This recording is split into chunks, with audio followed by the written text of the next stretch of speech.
Well, welcome back to the Success Blueprint. We're excited to have Russel Slack here. We appreciate him for joining us. He is with Guided Seasons Wealth Management. Wealth Advisors. Wealth Advisors, excuse me. Wealth Advisors. And so what exactly does that entail?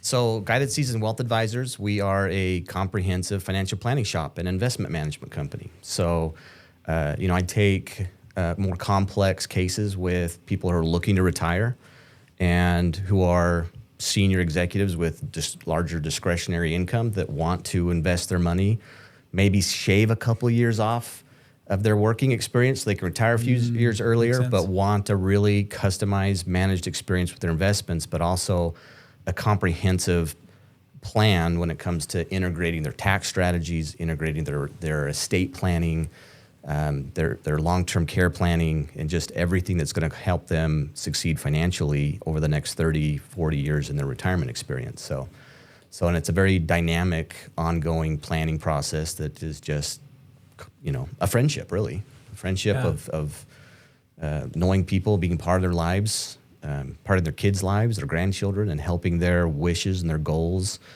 not just for living life, but transitioning their estate to their family in a very efficient way. So it's just a lot of planning. That's awesome. So Russ, I met you through the work that you did for my father and his estate, and even before that when he was doing private banking at Zions, correct? Yep, private banker at Zions. Yeah. So tell us, to get into this, I'm sure maybe you were in high school and this is what you decided you wanted to do, but maybe when did this start? When did this start exciting you? When did you find interest in wealth management? Well, I was just very fortunate throughout my high school and college years to really just be in love with numbers. I am a nerd by heart. I love spreadsheets. I love numbers. I like seeing where numbers go. And, I had some investment classes in college. There was a guy, and I can't remember his name right now. I'd have to look it up. But he managed a $4 billion hedge fund. And he retired to St. George, Utah, and I was going to school in southern Utah. And he decided in his retirement days that he wanted to actually teach investment principles to, institutional investment principles to the capstone seniors who were getting finance degrees. So that was my introduction into finance. That led me into commercial lending and then private banking, and then into being a partner in an angel fund where when 2008 and 9 happened, the real estate market crashed, banks really quit lending. And it was that time a bunch of friends, colleagues, not colleagues, but friends and peers decided to pool some money and create an angel fund where we could invest into startups locally. Like I mentioned, we were part of the funded Stu Camp, a great company. Stuart did an amazing job growing that company. And that was how we kind of invested locally in the community. And then it was during that time where I had that angel fund going that I had a partner or a guy that I went to college with that said, hey, look, I need some help with my financial planning practice. Please come in and help me with this. And so we had 2 certified financial planners in there doing retirement planning, and I did that for a decade before I exited that and kind of went out to focus on fewer clients and more complex needs and have a little bit more of a personal relationship and experience for the people that I work with. So that's kind of what got me into it. I mean, just kind of grew into it over time. Yeah. So someone who is, let's just say, starting or in the middle, and they're building, right? Building what? They're building their, you'd say net worth, but they're building their estate. Okay. And say they have a net worth of $1 million to say $5 million, right? What?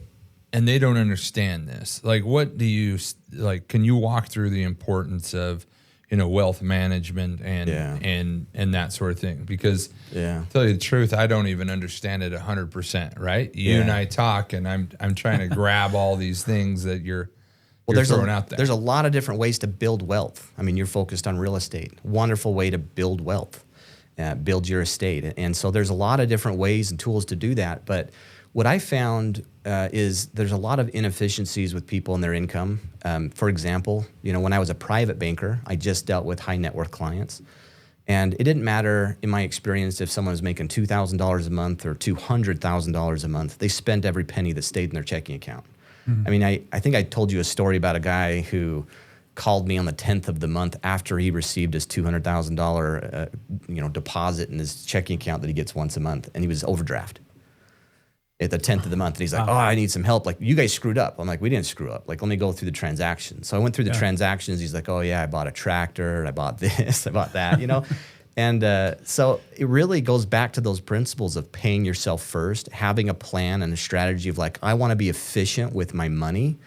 And that is just as important for a high income doctor as it is for somebody who's making $50,000 a year. If you don't have a way to like pay yourself first, put something meaningful away, you're not going to reach any of your goals. And one of the first big goals that you have to talk about when you're doing planning is, do I have an emergency fund, right? I mean, we get back to the basics of, do I have an emergency fund? Is it large enough to handle emergencies, 3 to 6 months of savings? And then beyond that is like, what am I doing so that I can eventually not work as hard as I'm working, or scale back on working? Because if anybody who's been in a startup, I mean, those are 12-hour days, 6-7 days a week.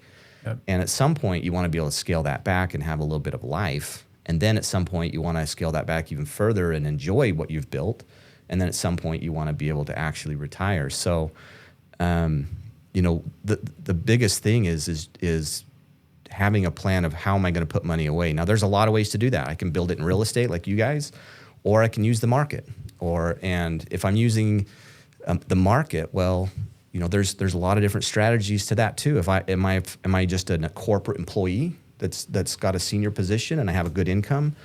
Well, maybe I'm maxing out my 401k or putting a lot of money in there to get a tax deduction so I don't have to pay the higher taxes. I'm going to have to pay those eventually. It's a tax bomb. If I build up a $2 million 401k, that's all got to come out at some point at whatever tax rate I'm at. But sometimes people really need to build investment accounts outside of their retirement accounts. And that's where it becomes even more important how you're investing.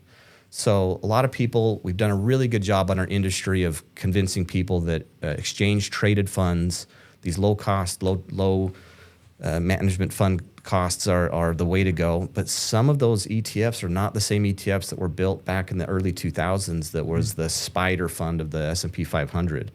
Some of these funds have, I was just looking at one yesterday, it had 180% turnover. It means every single investment inside that low-cost ETF replaced itself 2 times in that year.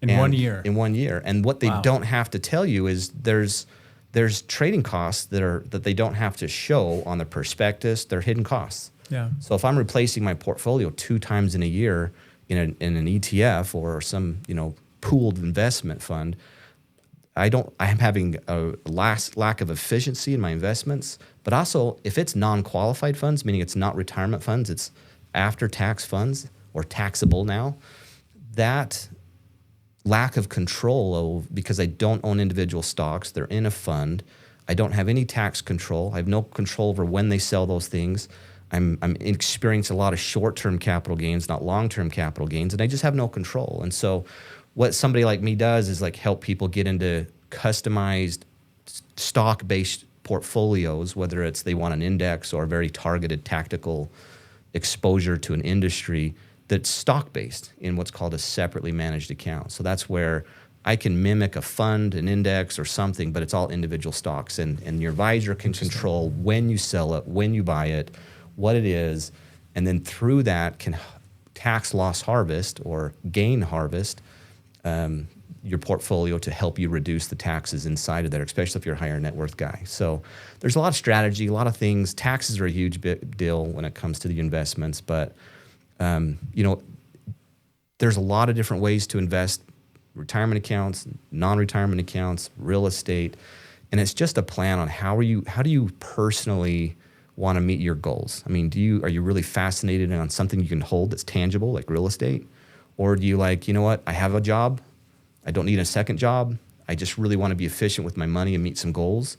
And while I'm doing that, I might want to plan for my kids' college or my grandkids' college, or I might want to plan for my long-term care needs, which 2 out of 3 people are going to need costs for. So it's just a those matter aren't of cheap. putting those goals together. I have goals. How am I going to accomplish them? How am I going to be efficient with my money? Can I have a coach or somebody that helps kind of guide that process? And in the same time, make sure all my T's are crossed and I's are dotted when it comes to, is my estate planning done? Is my beneficiaries correct? Those kind of things. Yeah. So what you're saying is the time to meet with somebody about that is now, no matter where you're at. Yeah. It's just to Yeah. check and have a plan, right? You got to have a plan. Yeah. And in that plan, if you start earlier, it's like everything. Like if I start in my 20s and 30s, maybe I can retire a few years earlier, 5 years earlier. What do I want to shave off that time? If I start when I'm in my mid 40s, well, maybe I need to put some serious money away to catch up on where my investments need to be so that I can live the life that I'm currently enjoying. Because nobody wants to hit retirement and have a scaling back of how many vacations they can go on and what kind of experiences that they're currently enjoying. They have to scale back, and that happens with a lot of people. So what's your rule of thumb? Jason's got young kids in their 20s, right? So young adults. I've got teenagers and below. What's your rule of thumb of like income, saving, bills, things like that? Yeah. Oh, geez. Well, I think you need to be saving more than 15% of your income. 10 to 15%, and I'm more on that 15% line. And you need to put that somewhere where it's growing. An investment account of some sort, whether you're investing that 15% and building it in a market-based portfolio so that it can grow to a point where you have a substantial down payment that you can then invest in real estate or something. But I think you need to invest and save 15% of your income. And I really don't think that you should ever get above 50% of your income being spent on consumer debt and expenses. You have taxes that's built into there, but you really need to stay under 50% of your income with all of your expenses. So, that's your gross margin, if you want to look at it that way. So, and I know that people get into houses where they, 28 to 30% of their income can qualify them for a house. Mm-hmm. But that really is hard. It makes a lot of people house poor. There's so many expenses, so many things that your property, your primary residence asks of you to keep up the maintenance that I think if someone wants to be able to travel and have vacations and have a life, you really need to be in that 15 to 20% range, I think, if you want to actually have money to spend and go enjoy life and save. So that's a good rule of thumb, especially in our business. We see so many people that they get qualified for a mortgage, right? Mm-hmm. And so then they start looking in that peak high point. And it's really hard when they see homes in that area and then they realize, probably need to scale this back a little bit. And when they start looking at smaller homes, it makes it pretty difficult. Yeah. But that's an important choice to make. I mean, do you want to be just at home all the time, or are you going to be able to do other things? And I would say, like, when someone's in their early 20s or late 20s, maybe early 30s, that 10-year period right there where they're kind of getting into that first home, they're still in their job, kind of an entry-level job payment kind of scenario. So I don't necessarily fault anybody that gets the maximum they can qualify for in their mid-20s or early 30s and gets into a nice home that they can stay in for a long time. In a lot of reasons, because their income will continue to grow over the next 10 or 15 years, and that 30% ratio that they got into that home might be scaling back into 25, 20, and then to 15, and their income increases will allow them to spend more on quality of life going forward. So I don't necessarily fault people for that, but I would say that's their plan, right? Yeah. Because we're such an upgrade society that new phones come out, new vehicles come out, everything's like I got to upgrade as fast as we can. But I do like that's a good purposeful advice, I guess, that you give somebody is, if you're starting out and you're this box, your life is going to grow, but keep that shell in there. Keep that going. Yeah. I've been in my house for 18 years. So I haven't done what average of 7 years someone stays in their house or upgrade. I'd have been in 2 different houses by now. And there's some real big benefits to that I think people really miss out on. There's 3 neighbors, well, maybe 4, that have been in that same house the whole time as well. Okay. And I think you really miss out on your kids, especially growing up with people that they know for 20 years. You know what I mean? Yeah. Like they just have these longtime friends and people, and you as an individual, like, knowing your neighbors for such a long period of time and becoming really lifelong friends with some of those neighbors. There's a lot of quality of life by not entering that upgrade mentality. You know what I mean? So That's a good point. Yeah, we've been in ours for 15 years. And there's a lot of good that comes to it when you can settle and not get too restless on that. yeah. And the other thing is like I noticed too is my kids are both gone. So now we have this house that was, it was our house we lived in when we were wanting to raise a family. We always talked about upgrading and doing some different things, never did. The bigger kitchen, the bigger family room, those kind of things, and more storage shed space. But now the kids are all gone. It's like we live in 2 rooms. Yeah, you don't need it. Yeah, the house is twice as big as we need it now. So it's just I don't know. And all that extra money that I would have spent on mortgages and in utilities, right? And property insurance, all that extra money I personally put away and invested. And so, there's a reason that at 45, my net worth was, what I'm looking at retirees are 20 years ahead of me, because I've invested all of that extra money every single year rather than use it for upgrades. I love that. So, take us back, financial advice, private banking. Okay. At Zions. So what was your role there versus like the difference? I mean, I know that there's huge difference and a lot of things you can control, but like what were you doing there? And then what's the freedom now that you have, and that when people are looking at it, that they role change. Well, there's a lot of similarities. And the first one is, I guess in every job I've ever had, it's really about taking care of your client to the best of your ability. Whatever role you're playing is really taking care of them. And in private banking, higher net worth clients, and that was specifically what that was, and you had to make sure that the beneficiaries matched on their accounts. And so those were very important for those higher net worth guys, because you screw up the beneficiary and where that transfers to after somebody dies, like that's a big deal. Is the trust the beneficiary, or you know what I mean? So that was a big piece. But then also we had custom underwriting at private banking. And so I didn't have to rely on the box checkers. What's the income? What's this? What's that? We actually were able to gather financial documents and customize underwriting, get it done quicker.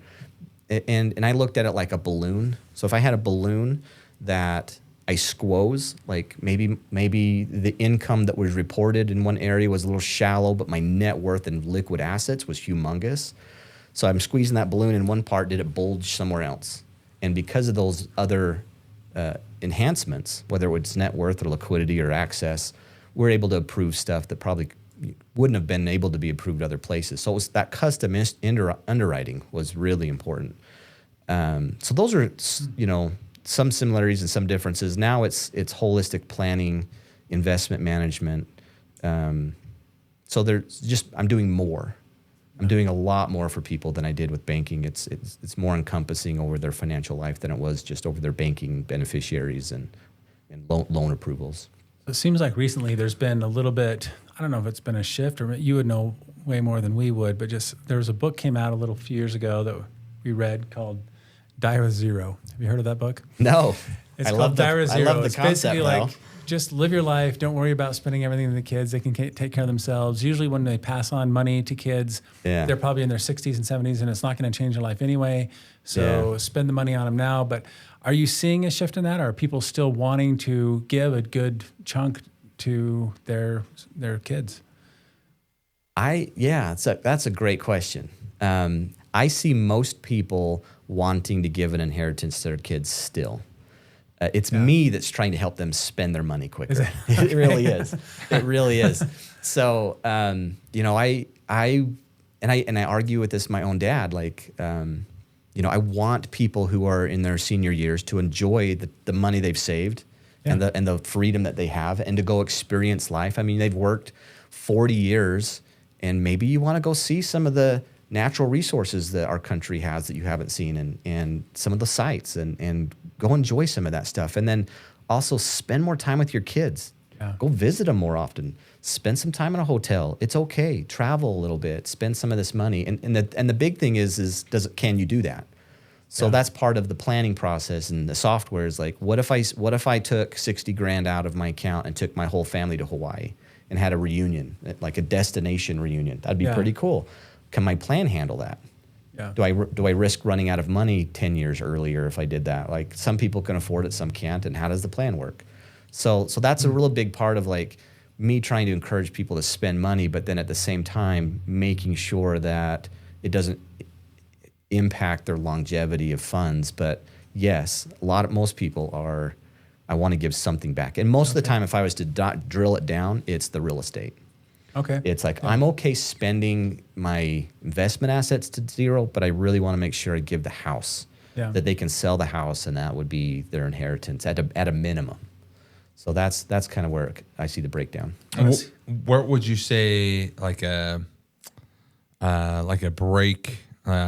breakdown in somebody's plan? You know what I mean? Like, where would you see that some estates or people fail to plan? Where they fail to plan in their estate planning or their investment planning? I'd say really let's do one of each. Because I know people, like, there's that cheesy thing, they don't plan to fail, they fail to plan. Yeah. What is maybe something like a blind spot or something on either side of those that... I'll do it in chronographic order.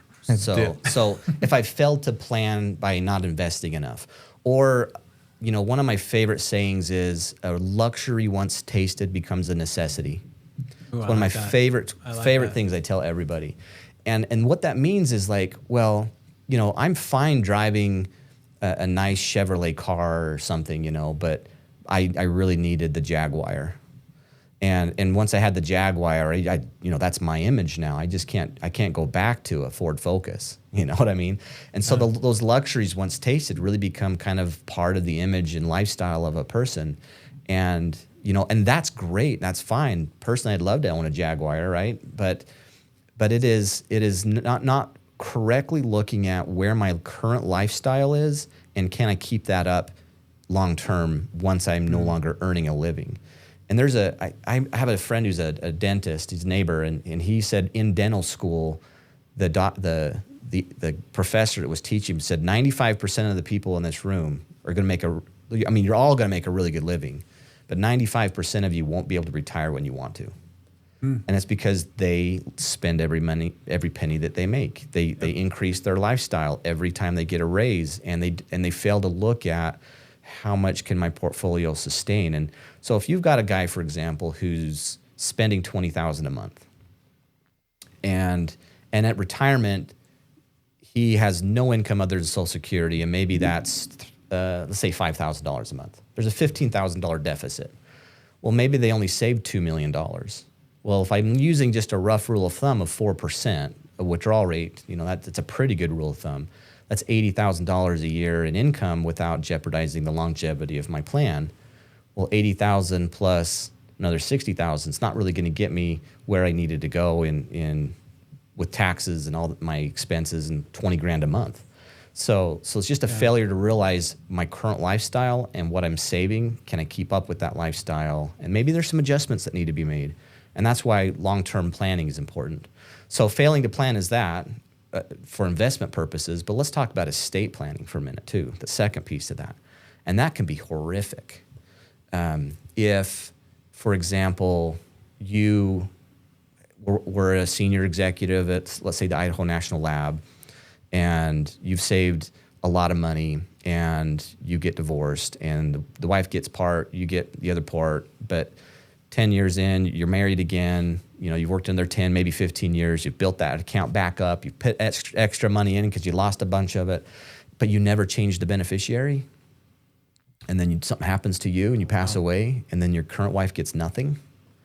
Your ex-wife did because you never changed the beneficiary. Sounds like that's speaking from experience. There's a lot of people that You've seen happen that to. happen? Yeah. And Wow. I've seen it where people on real estate, where like a cabin, and a lot of this is split family issues. Right. When you've been married to the same woman for 50 years and the kids are all the same, these experiences still happen somewhat, but not as much.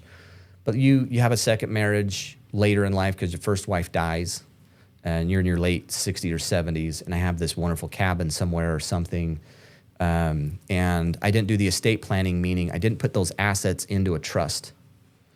And the second marriage, you know, that spouse wasn't necessarily friendly to the kids that are adults, right? And then the husband passes away first, leaving the cabin to the new wife. And well, she disinherits the kids. Like all of the wealth that maybe the investment accounts all went to the new spouse. Maybe all of the property went to the new spouse. And so, and the goal of the parent was, I want to provide. I've never met a guy that says, I don't want my kids to get what I've built over my life. Never met that person yet. But that's what eventually happens if you haven't done the estate planning.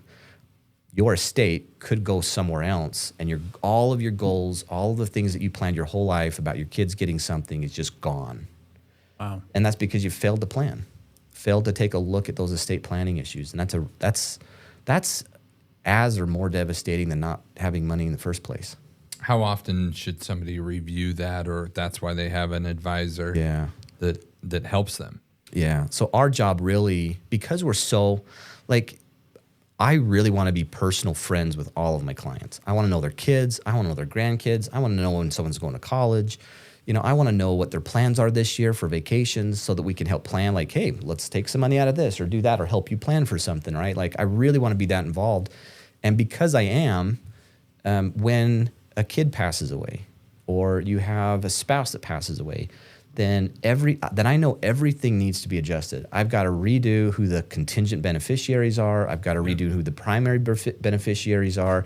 If you have a will, that needs to be updated. If you have a trust, that needs to be updated. And I'm not an attorney, but I'm working and coordinating that with their attorneys. And so there may be an email from me saying, hey, John, you know, we've had an issue. We need to get you guys back together. You need to coordinate and get these documents redone, right? And so it's me pushing and trying to get some of those things done. But when should they visit? Anytime there's a major life event. Anytime there's a major life event, or they've acquired additional assets, especially if any of those assets are out of state. Like, had a parent pass away, I inherited a property in Utah or Colorado or somewhere. You need to deal with that property that's out of state, and anything that's out of state probably needs a trust, not a will, to deal with it, because probate's going to be a problem. Yeah. That's a good point with a lot of people. We should start asking people on that when there's investing in other states. Yeah. Because of that. And that would be an interesting thing to bring up because of that. Because when my dad passed away, well, two parts of this. One, everything that you just said there, I experienced with you knowing my dad, you knowing me. So when it happened, you picked up and you're like, hey, I'm sorry. Let's meet, we talk, and you're like, well, does this sound familiar, or does this sound like this is what the intentions of what I understood or what I know, and this is what's written down, and this is what's here? Yeah. And it was like, yeah, that sounds, like you become that that mouthpiece for that person because you are there, but then you understand everybody else who's involved. Yeah. But back to that other investing side of it, my mom, so when that happened, she had the place in Mesquite, and that was a little tricky, but then luckily we had everything taken care of. But there's a lot of agent friends of ours that are always like, well, we're going to invest in Texas or Oklahoma or these places that wonderful. They have these price points that are half of what we have. And so what would advice be? And you don't have to give like the full advice, right? They need to meet with their advisor. But I mean, what is a point or two of caution or insurance, I guess, of steps to take? Well, just two little pieces. Like if that person passed away, they're gonna, and they had a will, and a will can take care of a lot of people's problems. Like, you don't have to have a trust in a lot of cases. But if you just had a will and you ended up buying property in second state and you pass away, you're gonna have to do probate in Idaho, which is not a big deal in Idaho. You can get the judge to sign off and give executive power within a week, and then you can sell property in Idaho. Not a big deal. You can be done in 3 months. Not a big deal. However, if I've got property in Texas or Utah or anywhere else, I'm going to also have to go through probate in that state. So if it's going to cost me $2,500 or so to go through probate in Idaho, it's also going to cost me $2,500 or so to go probate in the other state.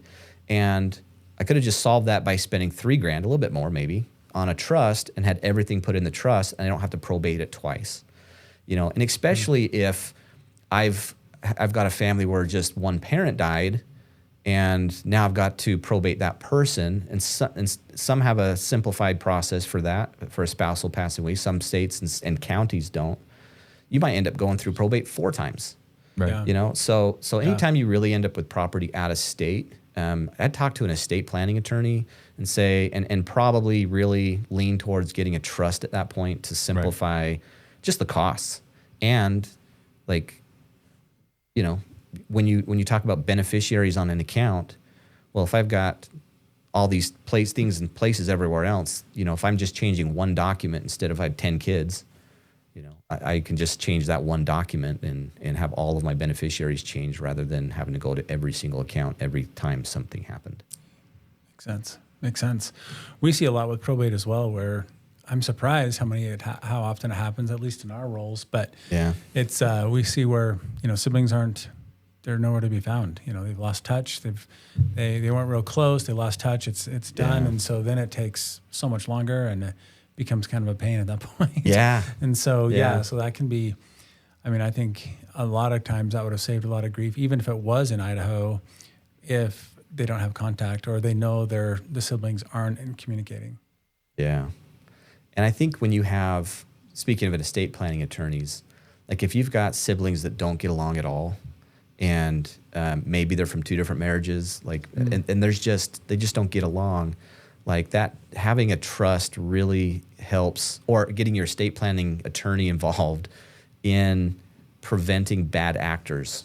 Like I've often seen where someone's lost a little bit of their mental capacity, and they're easily persuaded. They're 85 years old, and somebody's got their ear, and you knew exactly what their plans were, their wishes were, but then all of a sudden one kid is able to kind of convince a parent of other things and trying to get more of the inheritance or inheritance shoveled somewhere. And so when you start having somebody in a family who's losing their mental capacity, getting back in touch with the estate planning attorney, and perhaps doing some guardianships and some things where you can protect the planning, protect the actual goals is important. So that would be another reason to like stay in touch with your estate planning attorney, or having a financial planner who's really involved in your life, to where they start seeing things.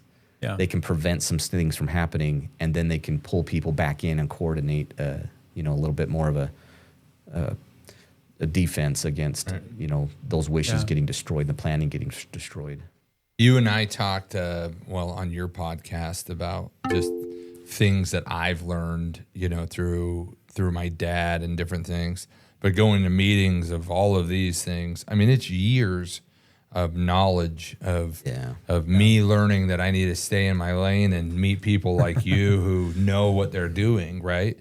But shifting from there to what we were kind of maybe talking about before, let's talk about what people have to understand with picking the right advisor or planner, what that looks like. Because you were talking about different scenarios, and we talked for a minute and a half about these different scenarios that can affect everything. With the Fed changing the rates and things like that, what do you see on that? Like, and I say, oh, does that affect it? And you're like, it affects everything. Everything affects everything. Yeah. So what are you seeing? We know how the Fed's going to affect interest rates and things like that. What do you see on your end? Well, yeah.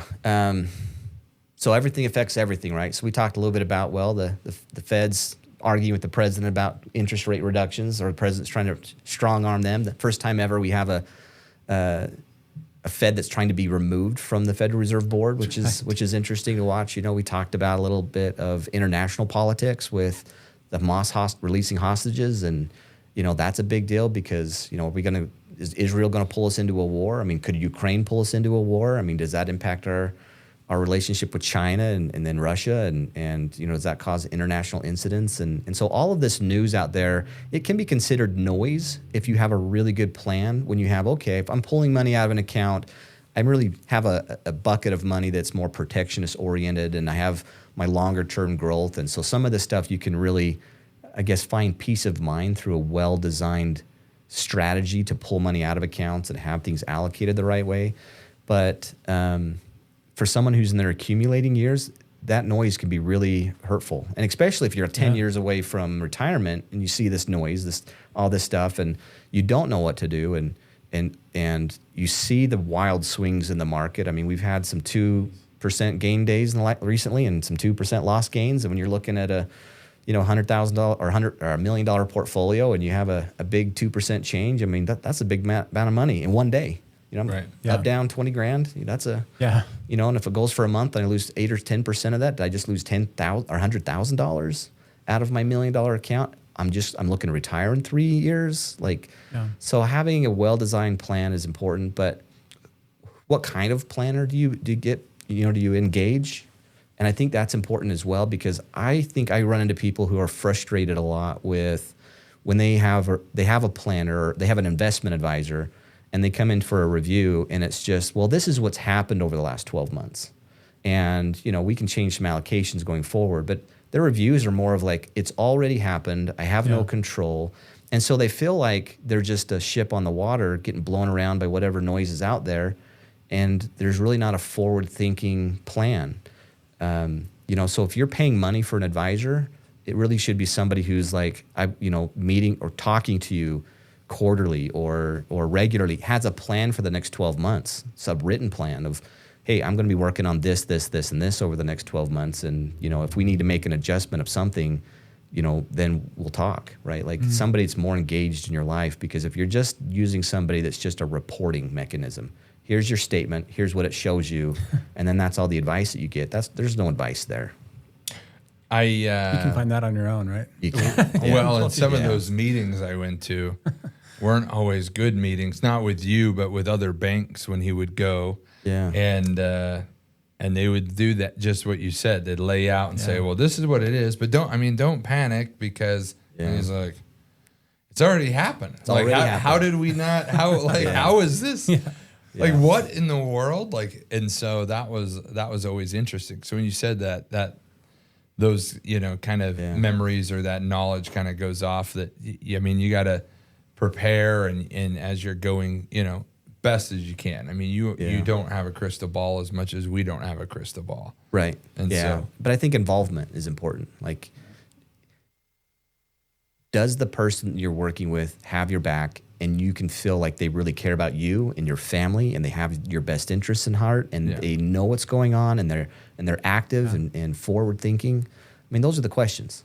Right. Those are the questions. And a lot of times you can't figure that out until you're a part of a program with somebody already. You'd be like, oh, I'm just getting history lessons, not anything proactive. And so that's a problem. So if someone's all in, how often should they be meeting? I mean, I know at every life event, but I mean, outside of that, just for planning purposes, is that if one of your clients, let's say for you example, if one of your clients is all in with you, you pretty much handle most of the aspects of their financial planning. Are they meeting quarterly, monthly? Is that 6 months? It's different for everybody. Okay. If you're in your 20s or 30s and you're, mostly just putting your money in your 401k, well, that's a thing, right? Like, there's not a whole lot of need to meet all the time. So if you're not meeting at least annually, there's a problem. But if you're retired and you're looking to retire soon, I mean, I got a list of 20 things here every quarter that should be looked at every quarter by somebody. And not all those 20 things are going to apply every quarter to somebody. Yeah. But they're like, okay, well, this person over the next 4 quarters, like, what are the things that I need to do as a planner? Is it checking this or that box? And so it's really easy to put a plan together to say, you know what? And so some of those things don't require the contact with the client. Maybe it's just an email follow-up. Hey, I accomplished this task. Or, hey, we actually do need to talk because I needed to cover this with you. And retirees, it's more fun because it might be in the first of the year we're going, all right, well, what are the big trips this year? What are you planning to do? What do you want to spend some money on that's out of the ordinary? How do we fund that? do I need to put some extra money aside and, from the long-term accounts to the shorter-term, less at-risk accounts type stuff? Is there anything big? That's easy. But maybe in the fall, it's like, what are we doing for tax planning for the next, coming up? Do I need to rebalance portfolios? Do I need a tax loss harvest? I might need to call your CPA. Let me coordinate with your CPA a little bit, see what you're working on that side, and then make sure that anything that we're talking about is not going to destroy the planning you're doing over there. What I like about what you're saying is when you are getting close.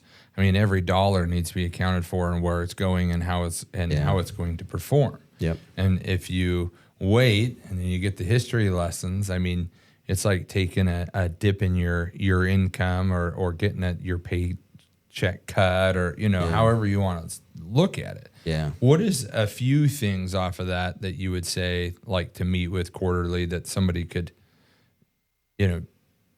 I guess somebody can use who's going to be watching or, you know what I mean, that they could prepare for? Yeah. So certainly, like one of the things I just barely said was, what events do you have planned in the next 12 months? Do I have a family reunion that I'm paying for? Am I having a trip? Am I doing some kind of world cruise, right? What are the big expenses that you're going to do just for lifestyle? Well, are there other things medically that might be another one? Like, where I have some medical things where I might have to get a knee replacement or a hip replacement. Maybe that's in August. And so not something I need to worry about now, but that might be something I need to talk with them in third quarter about. Hey, you still planning on that knee replacement? Like, how's that going to go? Right? Or it might be taxes. Like taxes again, like especially with people who are like strategies to reduce your pre-tax bucket, which is your 401k, into doing Roth conversions and moving some of that money into after-tax buckets so that you don't have any of that. All that money can now grow tax-free.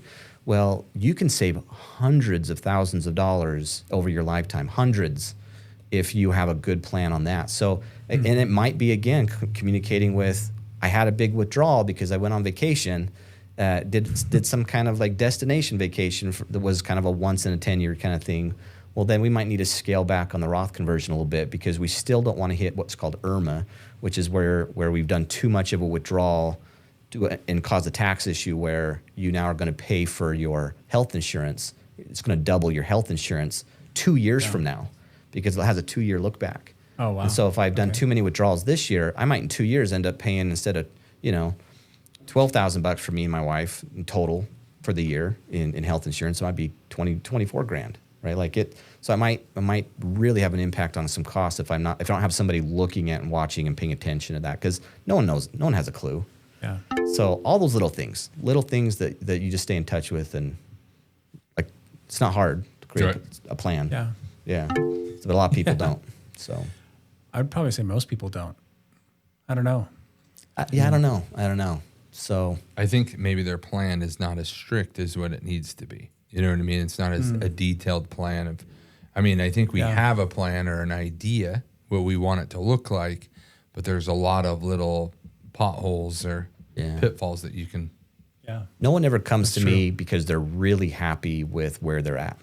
So I don't know the numbers. I don't know how many people have a really good financial advisor that is very forward thinking, is doing a good job, and they're very happy with them. I'm sure there's a lot of those people out there, but I don't meet people I either meet people who don't have a plan at all and need something. They want to find a little bit more peace of mind so they have some confidence heading into retirement, or they're just having bad experience after bad experience and like, I just need something different.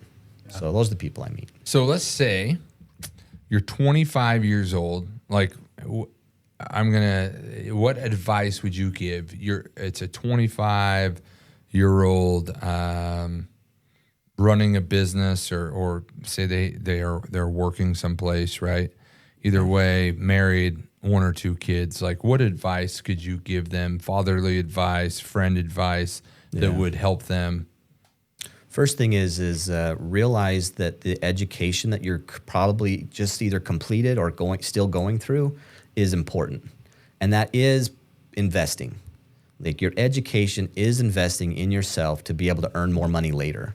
So I have a lot of people in that age who get really frustrated, my own kids included. Like, I want to invest more. I want to do some of this stuff. And I'm like, you are in your future right now. And so don't get down on yourself if you can't put a lot of money away. So that's number one. Number two is don't put your family in a position where they would be financially bankrupt if something happened to you. And that means, do I have an emergency fund?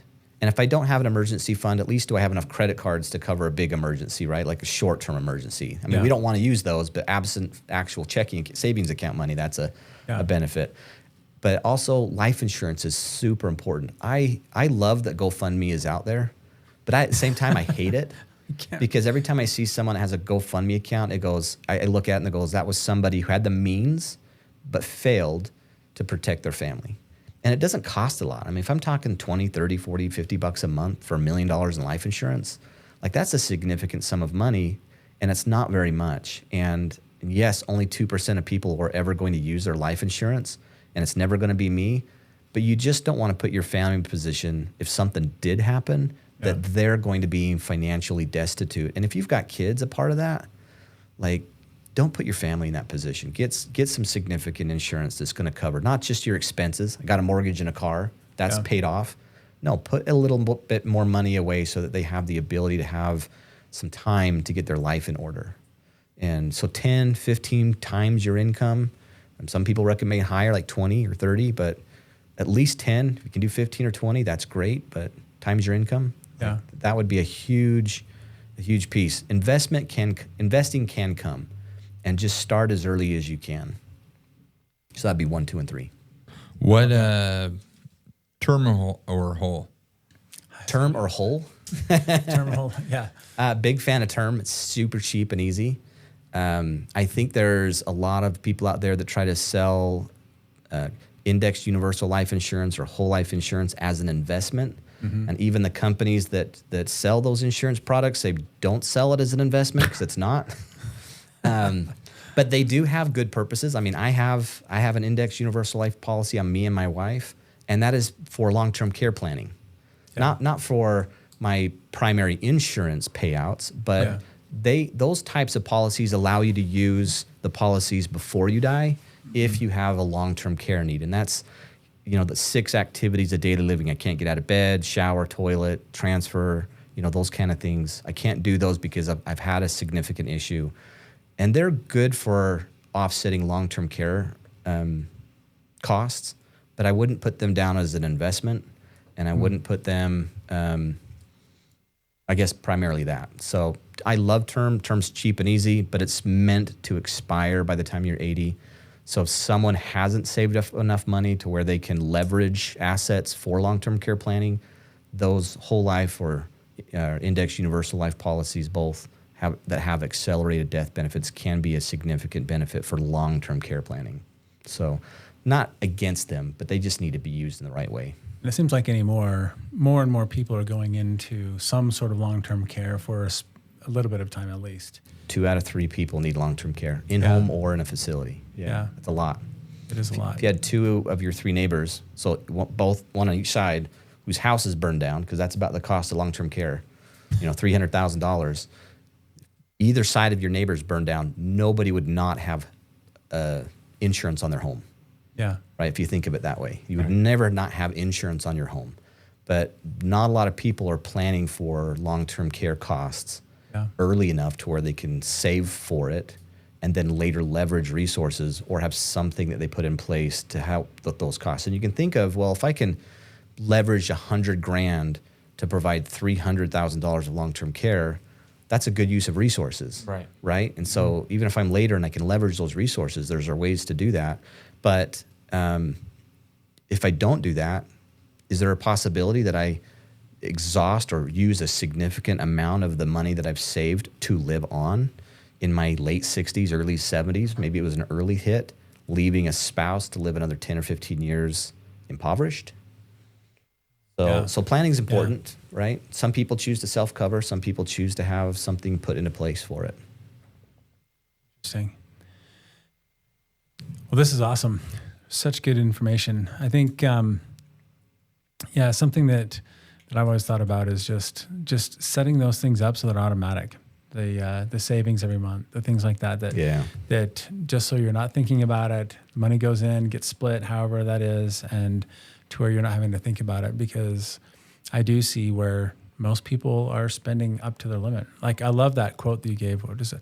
Luxury once tasted becomes a necessity. But was that luxury once tasted becomes a necessity. I love that because I see that even in my own life, right? Like, you get something, it's like, well, I don't want to downgrade, but really, is it any different? Is it different to get to work in, a Honda versus a Rolls Royce or something like that? I mean, a slightly different experience, but it's the same thing. The one upgrade I'll never go back on is all-wheel drive vehicles in Idaho. I'm never going back to a front-wheel drive or just a rear-wheel drive car unless it's something just for the summer, Yeah. I had that same talk with somebody like a month or two ago, and it was exactly that, and this makes it so much easier to explain. And my dad would call it a reversal. You have a lifestyle reversal. He's like, it's really hard, and you could think, well, I'll just go back to this vehicle and not take these trips and cut these out of my life, but it's not as easy, and as you see, budgeting and different things that you go through, you're kind of like, oh man. Like that, yes, you will live without it, but sometimes you think, oh man, that's not going to be as fun. That's not going to be as, And so imagine going to the doctor and he's like, you're fat and you need to go on a diet or you're going to die.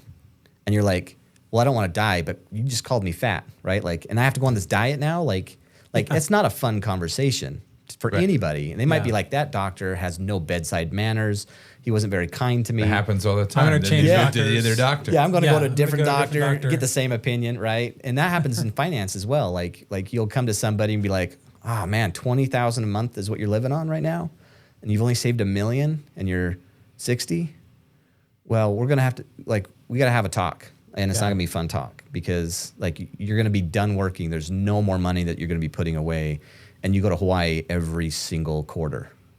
And so we might need to scale some stuff back, and that's not a fun conversation. In fact, a lot of people you have that conversation with because you're trying to do the right thing for them. Absolutely. You're trying to say, I'm trying to help you with your life.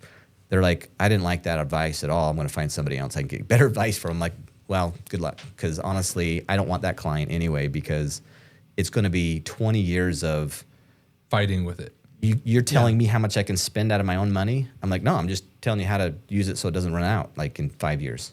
Yeah. So the other thing that I really liked from this too is just when you were talking about the consumer debt expenses and savings and things like that. We talk about that all the time with people about not being mortgage poor, and not being married, to your mortgage, where it's because people forget that the mortgage is just the first payment. But then you have utilities and you have, your taxes and insurance and then your Netflix and your internet. And I mean, it just keeps going down. Yeah. But I really like what you said is, in my head, I think when you're 20 and 30, you have a little bit of wiggle room, to maybe decide if you want to live outside your means. But when you're 40 and 50, you don't really necessarily get that luxury because you don't know. I mean, most likely you're not going to get a pay raise. Most likely you're not going to increase, the income that you're bringing in. But that was also another awesome thought that, I took away from this. Yeah. And, if you're in your 40s, you're probably at the close to the peak earnings that you're going to have. And you have inflationary increases in income. But even if, you're not quite a senior manager, and maybe that promotion comes at late 50s. Well, if I'm saving between 58 and 65, that's not a lot of years to put extra money away. And I also didn't get the time value of money where that money can double, then double again, then double again. So if you're in your 40s still living at the peak of your means, you probably need to have a conversation about what long-term growth in an investment portfolio looks like now, by cutting back some on your expenses and how that's going to impact it versus getting to 55, 60 and then just realizing that I just didn't save enough for my lifestyle. Yeah. It's going to get cut back at some point, whether you want Hopefully to, whether not. it's your choice or not, right? Yeah. If you're Hopefully not not. saving, I mean, you can cut back a little bit now and save. and go for it, and continue that throughout. Yeah. Or if you don't, then you're going to have to cut back eventually if you don't do those And maybe a things. really easy piece of advice for someone who's 25, 30, 35 is that when you get that raise, use half of it to put away and half of it to upgrade your living on. I love that. So if you're every time you get a raise, living on a little bit more because you want to have a little more fun, but taking half of that raise and increasing your savings rate, by the time you get down to your 50s and 60s, you're going to have a really good savings rate. You didn't get trapped with spending on luxuries that you can't pull back from, and you were still able to increase your quality of life every time you got a raise. And so I think that's a good, easy way to kind of like look at increasing your savings rates over time. That's awesome, man. Well, thank you so much for coming on. I mean, Russ, there's so much that we could We might have just to have you back. keep There's a digging lot of through. information. I love talking. I love talking about this, and I love these stories and helping people.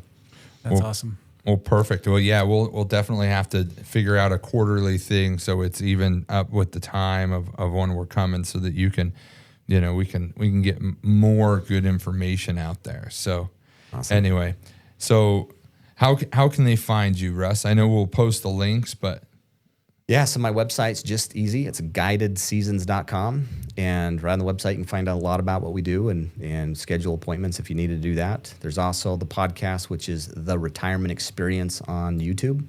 The retirement experience. I And you love can that. also find the Guided Seasons on Facebook and Instagram. awesome. Well, thank you again, and definitely check those out. Russ has been awesome and a mentor and a friend, and I mean, we've been through a lot together. And anyway, thank you so much. Absolutely happy to be here. Thank you.